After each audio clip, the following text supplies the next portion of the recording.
Aku sedang di pasar ikan, sibuk menjual kepiting ke pelanggan saat aku berbalik dan melihat pria ini mencuri ikan kami. Dengan cepat ia kabur, ku ambil batu mengarahkannya ke pencuri itu, tapi tiba-tiba ada laki-laki muncul dan batunya malah mengenainya. Hei, apa itu? Lepaskan aku. Bukankah seharusnya paling tidak kau minta maaf? Aku melihat sekeliling dan pencuri itu tak terlihat dimanapun. Pencuri itu kabur, kau yang harusnya minta maaf. Tapi laki-laki itu hanya mengerutkan kening lalu pergi. Hai, aku Serena dan aku dibesarkan di sini, di kota nelayan yang indah ini. Saat aku masih kecil, aku kehilangan ibu dan ayahku di laut, jadi nenek membesarkanku. Kami tak sanggup membiayai sekolahku, jadi aku bantu nenek menjual ikan di pasar untuk memenuhi kebutuhan. Tapi semua tak selalu mudah. Serena, kau tak apa? Ya, aku hanya berharap orang-orang tak mencuri. Aku tahu, semoga ikan itu lebih bau dan bakal membuat mereka sakit perut. Itu Edward, sahabatku sedari kecil. Orang tua Edward juga nelayan, jadi secara alami kami terkait bersama dan tumbuh tak terpisahkan. Kemudian saat aku dan Edward sedang sibuk tutup, ku dengar suara gumaman dan melihat Pak Aldrich, pengawas penangkapan ikan. Siapa saja yang ketahuan menangkap ikan bas bergaris akan dikenai denda besar. Apa? Dia pasti bercanda denganku. Pak, itu hanya dianggap perburuan liar kalau ditangkap di luar musimnya. Padahal tidak. Oh ya? Apa kau punya dokumen resmi yang mengungguli keputusanku?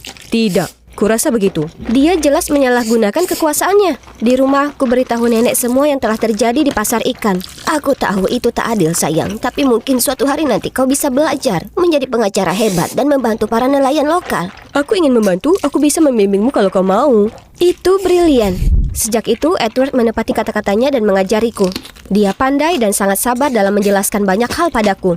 Waktu berlalu cepat dan saat aku menginjak 13 tahun, aku naksir berat pada Edward. Tapi aku tak tahu bagaimana perasaannya terhadapku.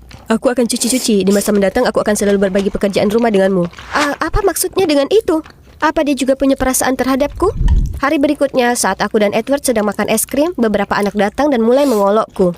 Apa kau tahu kebanyakan makan es krim membuatmu gendut? Oh, tentu kau tak tahu, karena kau tak sekolah. Dia tak perlu sekolah. Dia masih jauh lebih pintar dari yang kau bisa. Kenapa kau selalu membelaku? Apa itu karena kau menganggapku sebagai adik? Aku harus berhenti berkhayal. Dia tak punya rasa semacam itu terhadapku.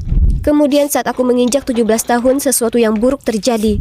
Nenek sakit keras hingga meninggal dunia. Saat di pemakaman aku merasa begitu kesepian dengan semua orang dewasa yang ada dan Edward tak terlihat dimanapun. Saat semuanya sudah beres, Om Leon berkata dia akan membawaku tinggal dengan keluarganya di kota. Aku harus beritahu Edward, tapi saat aku sampai ke rumahnya terkunci. Jadi dengan cepat ku selipkan catatan dengan alamat omku di bawah pintunya, kemudian pindah ke kota. Segera saat kami memasuki rumah besar itu, Tante Clara dan Rachel sudah ada di sana merengut. Bisa kau cium bau busuk ikan? Tolong, pakailah parfum. Cukup, kalian akan membuat Serena merasa diterima di sini. Tolong siapkan kamar yang baik dan semua yang dibutuhkan Serena. Bukan awal yang baik. Tapi kemudian Om Leon harus pergi dinas bisnis dan meminta Tante Clara untuk mencarikanku tutor karena dia khawatir pergi sekolah akan membuatku kaget. Aku sangat bersemangat untuk akhirnya belajar dan mengejar impian pengacaraku. Namun, semua tutor yang Bibi Clara carikan buruk sekali. Malah aku yang harus mengajari mereka hal yang sederhana. Sementara Bibi Clara menghujaniku dengan tugas untuk dijalankan. Tiba-tiba, kulihat sekelebat anjing dan anak laki-laki. Lalu brak! Dasar kau idiot! Bagaimana aku bisa bersepeda pulang dengan lutut terluka? Kau dengar ini, Rex? Bagaimana dia akan pulang bersepeda? Maaf, aku akan mengantarmu pulang. Kuterima tawarannya, terutama karena aku tak punya banyak pilihan. Berapa nomormu? Wah, itu langkah yang cepat. Jangan berkhayal. Aku butuh andai kuputuskan untuk menuntutmu. Cowok itu, Henry, akhirnya berhenti main-main dan memberiku nomornya. Saat kami tiba di rumah besar itu, kulihat sosok yang tak asing. Edward! Aku tertati-tati dan melingkarkan lenganku di tubuhnya. Siapa kau? Sebelum aku bisa merespon, Henry mengangkat bahu kemudian pergi. Edward kemudian memberitahuku semua kejadian tragis yang terjadi padanya. Ayahku membuat keputusan buruk melakukan pemancingan dengan dinamit. Penjaga pantai menangkapnya, tapi saat dia mencoba kabur, kapalnya menabrak karang. Kami harus pindah ke kota ini untuk perawatannya. Untungnya aku dapat beasiswa kuliah di sini, jadi aku bisa belajar dan juga merawat ayah. Aku sangat menyesal butuh waktu lama sekali untuk menemukanmu. Tak apa, aku mengerti. Itu semua terdengar mengerikan. Bagaimana denganmu? Jadi kau tinggal di rumah besar itu sekarang? Apa cowok itu tadi pacarmu? Henry? Oh, tidak. Dia hanya... Baguslah, karena ya, aku ingin memberitahumu kalau aku merindukanmu dan aku mencintaimu, Serena. Tapi kau bilang aku hanya adik bagimu. Aku masih 13 tahun. Aku tak paham perasaanku saat itu. Tapi sekarang aku tahu. Serena, tak ada dirimu di sisiku membuatku sangat hampa. Maukah kau menjadi pacarku? Kami mulai pacaran dan ada Edward di sisiku rasanya begitu hebat. Aku mengeluhkan tentang tutorku yang buruk sekali ketika Edward menyarankan dia saja yang jadi tutorku. Itu ide yang bagus. Kau hanya perlu siapkan CV yang buruk supaya tanteku mempekerjakanmu. Dan itu berhasil. Aku tak berharap kau bisa maju lebih jauh dengan yang satu ini. Dia agak dungu. Ada apa dengan kalian berdua? Dia tak suka ada aku di sini. Di tengah-tengah pelajaran, Edward mendapat panggilan dari rumah sakit memintanya untuk segera membayar tagihan ayahnya sebelum kondisinya makin parah. Aku sedang menenangkannya saat Rachel menerobos masuk. Serena, ambilkan aku es. Oh, hai yang di sana. Keluar. Siapa itu? Rachel, sepupuku. Edward sepertinya teralihkan setelahnya. Kurasa dia sedih mengenai ayahnya. Dia menyuruhku melanjutkan latihan soalku dan pergi ke kamar mandi. Aku selesai dengan pekerjaan itu, tapi Edward masih belum kembali. Apa dia tersesat di rumah besar ini atau apa? Aku pergi mencarinya dan kaget melihat dia dan Rachel dengan senang tertawa bersama. Hai, Serena. Aku cuma mengambil air. Aku mengacuhkan Edward dan lanjut belajar sendiri. Apa kau cemburu? Aku hanya bersikap sopan. Sial, dia tahu aku tak bisa marah padanya saat dia tersenyum padaku seperti itu. Tapi saat kami lanjut belajar, aku tak bisa benar-benar hilangkan perasaan tak nyamanku. Tapi kemudian di hari berikutnya, aku sedang menunggu untuk belajar dengan Edward saat Edward tak akan datang hari ini. Apa? Aku bertanya kenapa padanya, tapi dia hanya berjalan pergi. Saat dia pergi, ku dengar dia meminta pelayannya membawakan buah-buahan untuk Rachel dan tutor barunya. Hah? Sejak kapan Rachel punya tutor? Merasakan ada yang tak beres, aku menyelinap ke ruangan Rachel dan melihat Edward.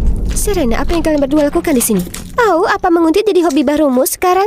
Aku memandang Edward, tapi dia hanya duduk terdiam. Jadi aku berlari pergi dengan mata berkaca-kaca dan hati yang luka. Edward berusaha menelponku, tapi kuacuhkan saja. Malam itu dia mengirimiku pesan dan bersikeras menungguku. Aku ingin mendengar penjelasannya, tapi masih sangat marah padanya.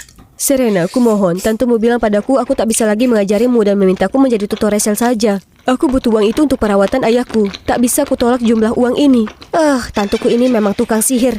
Aku sangat menyesal, aku lebih memilih mengajarimu. Kau satu-satunya gadis untukku, tapi aku tak bisa kehilangan pekerjaan ini. Jadi mari kita rahasiakan hubungan kita. Oke?